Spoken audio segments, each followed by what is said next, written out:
No matter who you are as a human, no matter what your gender, sexual orientation,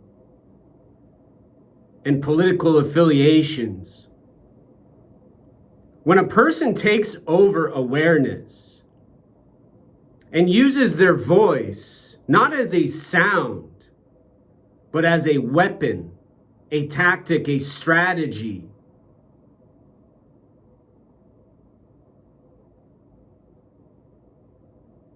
there's inevitably a person who suffers, who has and is abused.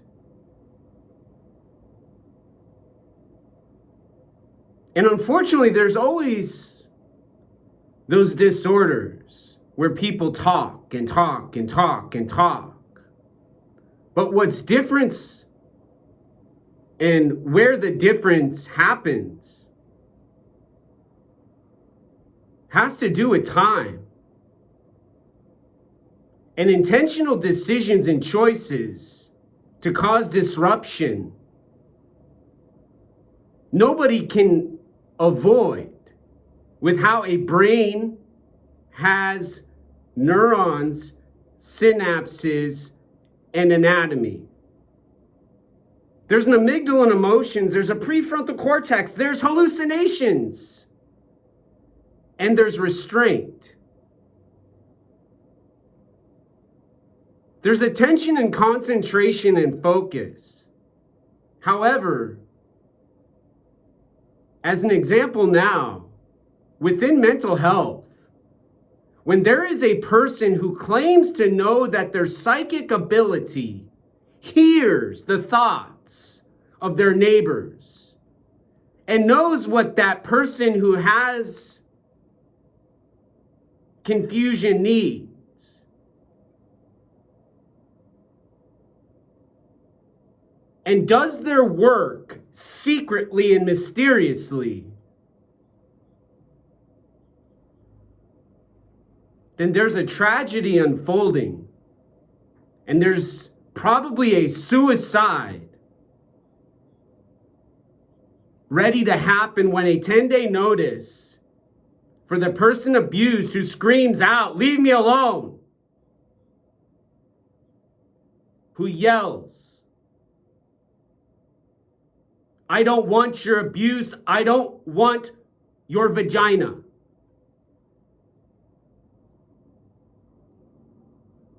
Have your gender neutrality, ride your broom and be a witch. However, leave me alone.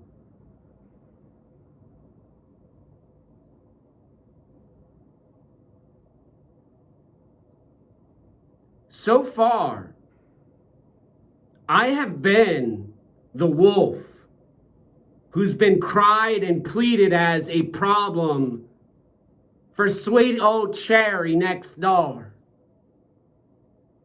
who's gothic and dark, who never sleeps and has intelligence and brilliance, genius for mind. Now, my eyes are stared at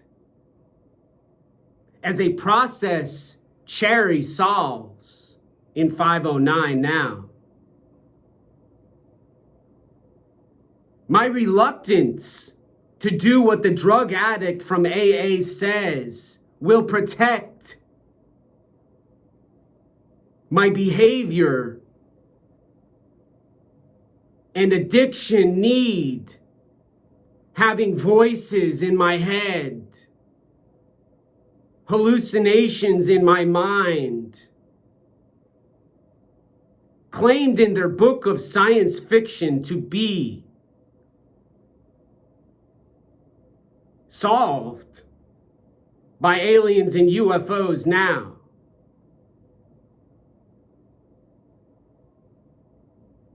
And worst of all, my mom, growing up in Arizona, never said to the psychiatrist and the psychologist, similar to here in Seattle, Washington, to put me in treatment for my autism. And because I wasn't given these orders as a young boy, I now have to say to those who oppress, who encourage Cherry in 509, and her voices and her whispers and her needed gender neutrality. I don't need to speak. I don't need to go on Facebook and log into an internet webpage to date. I don't need eye contact. But gosh darn, what I demand, nobody should ever disrupt. And what I require shouldn't bother anyone now. Leaving me alone. There's always difficulties. But gosh darn, when a person says, for over a year, for over 2,000 videos, oh my gosh, you make me speak to not lose my freedom. You make me record to not lose my dignity and honor. And you make me consider suicide a rope and a noose from the tree across the street and in front of your property where you rent. To not have some bully persistently and consistently supported, encouraged, and given complete and total satisfaction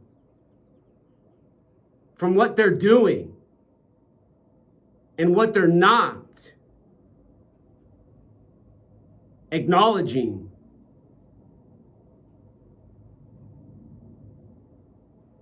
With their decision making now.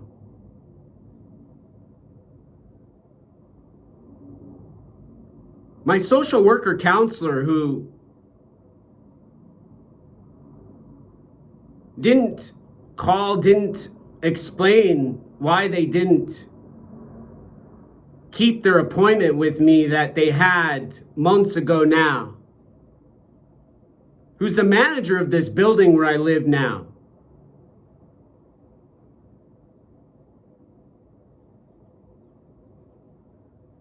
Got mad at me when I asked questions about their Muslim religion.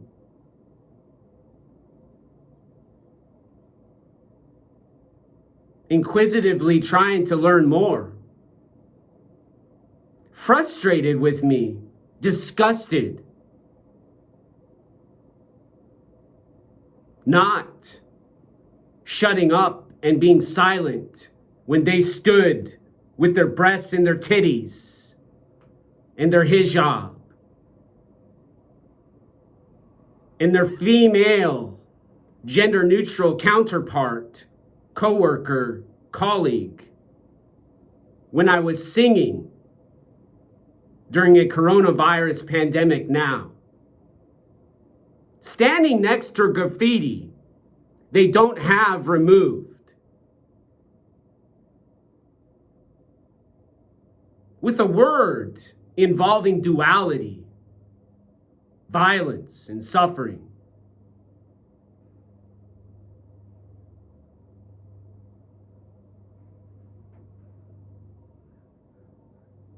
And who has said to me, they will go talk to that person in a similar dialect now.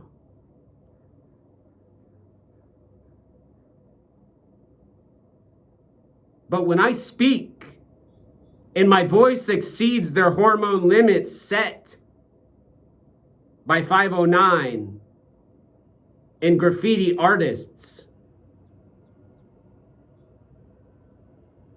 there's no longer medicine.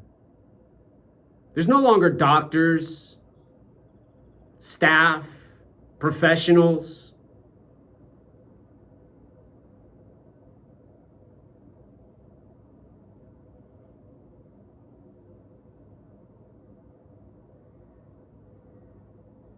There's a rope and a noose, a knot I tie, a rope I wrap around a tree branch, and a death and a dying. I await calmly and relaxedly to not have to be homeless, to not have to sit next to drug addicts and their dealers and their similar requirements for what I do with my time having survived cancer, what I do with my hours and my seconds learning about neurology for pediatric patients and clients.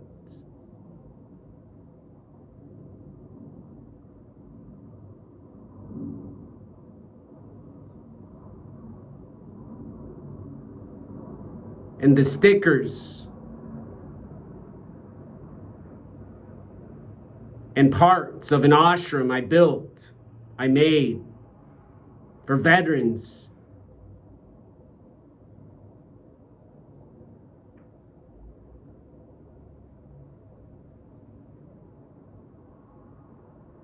Who have PTSD,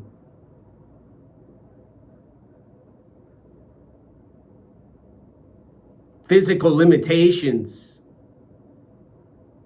and other ailments caused by similar conditions of anarchy and duality and drugs and dealers and thugs and cartels and dominant men who treat their women as gender neutral equality and enjoy their treasures and their riches they collect from the bodies they leave behind after their drugs, their meth, their crack, their heroin, their fentanyl no longer stimulate their victims, no longer reward their prostitutes, and no longer liberate their